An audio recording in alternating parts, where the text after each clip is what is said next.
নমস্কার বন্ধুরা, ঘরোয়া রান্নায় সবাইকে স্বাগত। আজ আমি আপনাদের সাথে ঝটপট এই কেকের রেসিপি শেয়ার করব। 10 মিনিটে কিন্তু এই কেকগুলো তৈরি হয়ে যাবে। এরকম বানিয়ে রেখে দিলে বাচ্চাদেরকে স্কুলে টিফিনেও দেওয়া যেতে পারে, আবার আমরা বড়রাও কিন্তু খেতে পারি। বেশ ভালো হবে খেতে। দেখে নেওয়া যাক রেসিপি।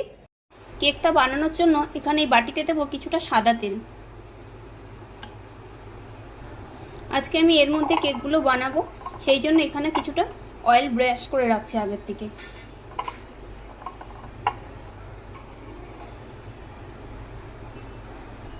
এই তেলের মধ্যেই দিয়ে দেবো হাফ কাপ মতন চিনি। আমি অল্প মিষ্টি দিয়ে বানাবো, তাই অল্প চিনি দিলাম। দিয়ে একটু মিশিয়ে নেব। এটা ছোট দানা চিনি, তাই এখনই গলে যাবে। বড় দানা চিনি হলে পরে আপনারা চিনিটা গুঁড়ো করে নেবেন। দেবো এর মধ্যে 1 কাপ ময়দা।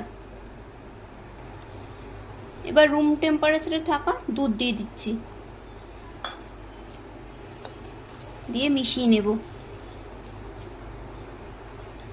আমার মনে হলো আরেকটু দুধ লাগবে, আমি দিয়ে নিলাম।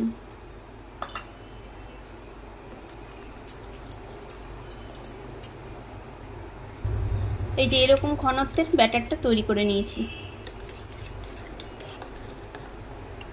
এবার দেব সামান্য একটু ফুড কালার। এটা চাইলে আপনারা দিতেও পারেন, আবার নাও দিতে পারেন। দিলে একটু দেখতে ভালো লাগবে, তাই আমি একটু দিলাম। দিয়ে আবারও মিশিয়ে নিলাম। দেব একটু ভ্যানিলা এসেন্স। আবারও মিশিয়ে নেব।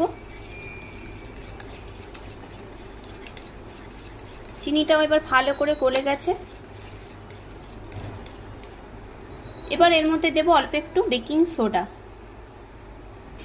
আর দেব অল্প একটু বেকিং পাউডার। ওই 1 চামচের 4 ভাগের 1 ভাগ মতন করে দিলাম। আবার ভালো করে মিশিয়ে নেব। এটা দিয়ে কিন্তু আর বেশিক্ষণ সময় এটাকে রাখা যাবে না, তাড়াতাড়ি মিক্স করে কেকটা তৈরি করার জন্য বসিয়ে দিতে হবে। এর মধ্যে আমি এবার ব্যাটারটা দিয়ে দেব। অল্প অল্প করে দেবো, একটু করে ফাঁকা রাখবো, কেননা কেকটা ফুলে উঠবে। সবগুলোর মধ্যে দিয়ে দিয়েছি। তাওয়ার ওপরে এই আপে প্যানটাকে ধরে বসিয়ে দিলাম। এবার ঢেকে দেব। এবার গ্যাসের ফ্লেমটা একটু বাড়িয়ে দেবো 2-3 মিনিট মতন, তারপরে লো করে দেব। এবার গ্যাসের ফ্লেম লো করে দিয়েছি। এভাবে 8-10 মিনিট মতন রেখে দেব।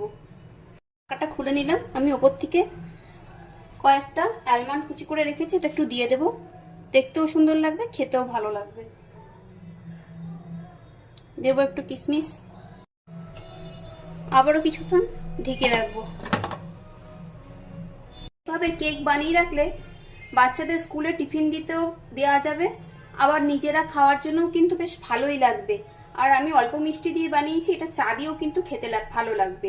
আপনারাও এইভাবে করে বানিয়ে দেখতে পারেন, ঝটপট তৈরি হয়ে যাবে, খেতেও কিন্তু দুর্দান্ত স্বাদের হবে। রেসিপি দেখতে ভালো লাগলে লাইক, কমেন্ট, শেয়ার অবশ্যই করবেন। আর নতুন বন্ধু হলে বন্ধু হয়ে পাশে থাকার অনুরোধ রইল। এবার ঢাকা খুলে নিয়েছি। এই যে এরকম একটা কাঠি নিয়েছি, এটা দিয়ে যে চেক করে নেব।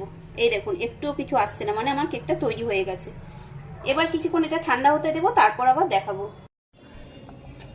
এই দেখুন একটা তুলে নিয়েছি, দেখুন দেখাচ্ছি কতটা সফট হয়েছে। দেখুন এটা চটজলদি তৈরি হয়ে যাবে, খেতেও সুস্বাদু হবে, আর ঝটপট তৈরি হয়ে যাবে। বাচ্চা বড় সকলেরই কিন্তু খেতে ভালো লাগবে।